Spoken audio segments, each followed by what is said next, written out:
प्रकल्प बाहेर गेल्यास सेनेचा बोभाटा, राज्यात आल्यास थेट विरोधात उबाठा, वाढवण बंदर ते धारावी स्थानिकांचा एल्गार, उद्धव सेनेच्या विरोधी फायद्यासाठी उबाटा सरसावलं, पण कपटी राजकारणाला स्थानिकांनी धुडकावलं. वाढवण बंदर विकासात मच्छीमार बांधव आणि स्थानिकांचं हितच पाहिलं जाईल असं भक्कम आश्वासन महाराष्ट्राचे लोकप्रिय मुख्यमंत्री एकनाथ शिंदे यांनी दिलं.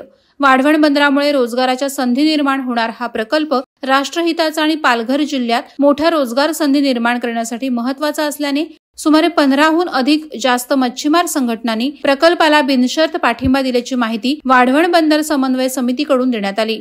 उद्धव सेनेचा विरोध झुगारून त्यांनी पसरवलेल्या अफवांना केराची टोपली दाखवत या प्रकल्पाबाबत मच्छीमार संघटनांनी सकारात्मक भूमिका घेतली आणि इथेच सरकारची विश्वासार्हता देखील कित्येक पटीने वाढली. टोयोटाचा प्रोजेक्ट महाराष्ट्राच्या बाहेर गुजरातला नेला अशी आरोळी नुकतीच उद्धव सेनेनं ठोकली. सामना या शिवसेनेच्या वृत्तपत्रात त्याबाबत लिहिलं गेलं होतं. मात्र दस्तूर खुद्द टोयोटा कंपनीमार्फत सांगण्यात आलंय की या सर्व अफवा असून महाराष्ट्र सरकार सोबत काम करण्यास आम्ही अत्यंत आनंदी आहोत. अशा प्रकारे शिवसेना खोटा अजेंडा पसरवते. मात्र टोयोटा किर्लोस्कर मोटार प्रकल्पामुळे महाराष्ट्रातील ऑटोमोबाईल क्षेत्रात क्रांती होईल अशी ग्वाही मुख्यमंत्री एकनाथ शिंदे यांनी नुकतीच प्रसार माध्यमांसमोर बोलताना दिली.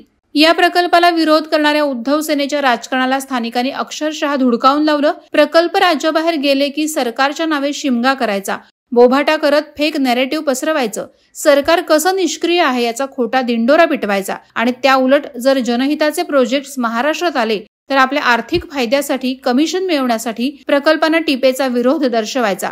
असेच उद्योग उभाटा सेनेचे सुरू असल्याची टीका देवेंद्र फडणवीस यांनी यापूर्वीच केली आहे. महाराष्ट्राच्या विकासासाठी येणाऱ्या प्रत्येक प्रकल्पाला जनता पाठिंबा देत असताना विकास विरोधी उद्धव ठाकरे आणि काँग्रेस मात्र या साऱ्या प्रकल्पांना विरोध करत असल्याची टीका सत्ताधारी नेते करत आहेत.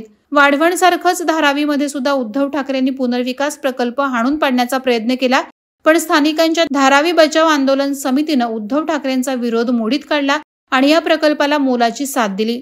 प्रकल्प रोखण्यात यावा यासाठी उद्धव ठाकरे आपल्या आलिशान कारमधून मोर्चासाठी धारावीमध्ये आले. अवघे काही क्षण ते रस्त्यावर चालले, मात्र धारावीकरांची स्थिती जाणून घेण्यात ते सपशेल अयशस्वी ठरल्याची टीका भाजपाचे प्रदेशाध्यक्ष चंद्रशेखर बावनकुळे यांनी केली होती. महायुती सरकार महाराष्ट्राच्या विकासासाठी करत असलेल्या प्रत्येक प्रकल्पाला जनता साथ देत आहे. विकासाला विरोध करून महाराष्ट्राला 40 वर्ष मागे नेणाऱ्या उद्धव ठाकरे यांना महाराष्ट्राच्या जनतेनं जागोजागी चांगलीच चपराक लगावली आहे अशी टीका आता सत्ताधारी नेत्यांनी ठाकरे गटासह विरोधी पक्षांवर केली आहे.